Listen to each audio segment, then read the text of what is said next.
આજે તો અમે લોકો ન્યૂ ફોન લેવા માટે ગયા હતા અને મારી ફ્રેન્ડ તો ગઈ યાર કન્ફ્યુઝમાં થઈ ગઈ હતી કયો ફોન લઉં કયો ફોન નહીં લઉં. હે વોટ્સઅપ ગાઈસ, આજે મારી ફ્રેન્ડ થી મળ્યો અને છોકરીઓનો તો ભાઈ અલગ જ સિસ્ટમ છે, જ્યારે કામ પડે ત્યારે યાદ કરતી હોય છે.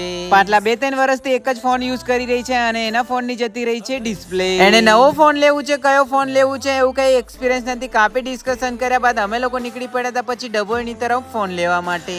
અને ડભોઈની અંદર એવી ગલીઓ છે કે ભાઈ નેક્સ્ટ લેવલ બજારની અંદર ગયા મતલબ ભૂલે પડી જાય. અમે લોકો આવી ગયા હતા કોલેજ એક્ઝામ ના ફોર્મ ફિલઅપ કરવાનું હતું અને બસ નું પાસ બી કઢાવવાનું હતું. બસ ડેપો માંથી બસ નું પાસ કઢાયું અને બસ ડેપો ની પાસે જેઠવાણી કોમ્પ્લેક્સ છે. કાફી સારી મોબાઈલ ની એસેસરીઝ અને મોબાઈલ ની શોપ છે. આખા કોમ્પ્લેક્સ માં અમે લોકો ફર્યા, કાફી ડિસ્કશન કર્યા બાદ સૌથી વધારે અનુકૂળ આવ્યું અમને અક્ષર મોબાઈલ માં. અહીંયા સરસ મજાની સ્કીમ અને ઓફર ચાલી રહી છે, અપ ટુ 10% નું ડિસ્કાઉન્ટ. અહીંયા તો મારી ફ્રેન્ડ પાછી કન્ફ્યુઝ માં થઈ ગઈ હતી કયો ફોન લઉં કયો ફોન નહીં લઉં. દરેક કંપનીના લાઈવ ડેમો ફોન જોઈ લીધા. મેં બી કાફી કન્ફ્યુઝ માં થઈ ગયો. કાફી સારા સ્માર્ટફોન જોઈને બ્લોગિંગ માટે પ્લાન ચાલી રહ્યું છે.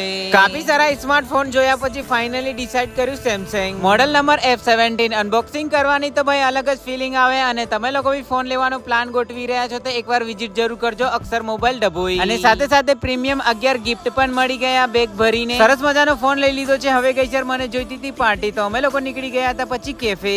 નાનકડી ફ્રેન્ડ જોડેથી પાર્ટી લીધી, રોલ અને મોમોસ ખાધું. પછી અમે લોકો આવી ગયા હતા હીરા ભાગોર રીલ શૂટ કરવા માટે.